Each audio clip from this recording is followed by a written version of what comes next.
Welcome everyone to an exciting, conversation about I-bonds. I've had a lot of people ask about these lately, and a lot of people that I thought knew the rules don't. So I just want to go over and do a quick fact sheet with everybody so that you have a good idea of what we're looking at.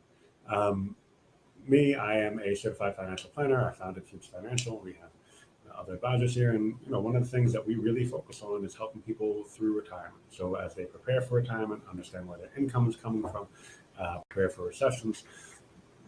Make sure that you don't lose all your money if 2008 happens again. That's kind of important. So those are the things that we focus on as a group. We are fiduciaries, but let's get into I-bonds. That's what you're here for. So essentially, it's just a savings bond that earns interest and combines a fixed rate and an inflation rate. Now, I don't know if you've heard recently, but there has been a bit of inflation lately, which is good in regards to I-bonds because right now there's currently no fixed rate attached. So we calculate the interest based on what they use for an inflation measure, which is CPI, or the Consumer Price Index. And right now, through I think the end of October, the current rate, yeah, right there on the screen, the current rate is 9.62%. So if you're getting 0.51, 1.5% on a CD, this is probably better. And we'll go through a little bit more details. But once you buy that, even though the rate will change at the end of October and the beginning of November, your rate is still locked in for 6 months after you buy it. So rate lock example. So again, we buy it September 1st, rate is 9.62%. That rate is guaranteed until March 1st of 2023, even when the rate changes. Um, so new inflation rates. The U.S. Treasury announces these new inflation rates for I-bonds every 6 months. So it announces it the first business day in May and again the first business day in November. And obviously, in our world, that's something that we're going to go ahead and watch and keep abreast of. So again, the fixed rate is calculated throughout the 30-year interest of the bond. But in this scenario, if you buy them, tomorrow or um, before November of 2022, you're not going to get a fixed rate. Now that obviously can change every time you buy them, but for now, that's what we're looking at. Again, that's okay because we're still getting the inflation rate of 9.62. So cashing out, how do you get your money out? Great question. Thank you so much for asking. So the soonest you can cash your I-bonds out is 1 year after purchase. And if you're going to cash them out before 5 years, then you're going to give up the last 3 months worth of interest. So these rates, again, they change every 6 months. So if it goes from 9.62% and then inflation magically declines like crazy and, the next rate is 2%, well, we'll wait out 3 months at 2%, wait for the year to have gone by, and then we'll give up that last 3 months at 2% and still keep our 9.62%.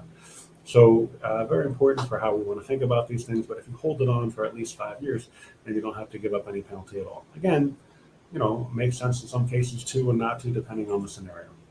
Purchasing limits. So how much can you buy? Really good question. Again, thanks for asking.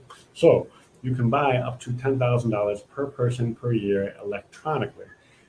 You can also buy another $5,000 paper bonds. So why is that important? Well, if you have a family of four and you have $40,000 in the bank earning you 1%, and you don't need that money for at least a year or five, but at least a year, right? You obviously are going to be better off putting $10,000 per person into into the I bonds as opposed to getting your whatever rate the bank is currently getting you.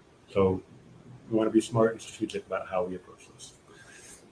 Credit interest. So the interest is earned every month, but it's compounded semi-annually, which makes sense because that's when they credit the interest rate. So bond is only credited with interest twice per year. Keep in mind that these are taxed federally, but not at the local state level. So for those of us in Connecticut or Massachusetts or Rhode Island, again, we don't have to pay those state taxes. Not a bad deal. All right. So what we've done is we went ahead and we put together a PDF for everybody on how exactly step-by-step instructions on how you go to treasurydirect.gov, how you begin the process of opening the bonds.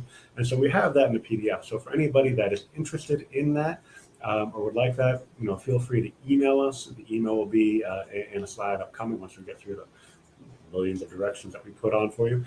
But you can email us at info@ffncl.com, or you can give us a call at 860-461-1709, and we're happy to email that to you. But very, very straightforward.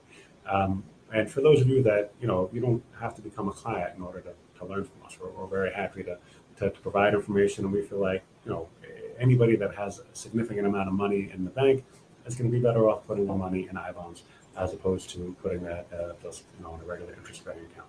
So hope this was helpful, and we look forward to hearing from you.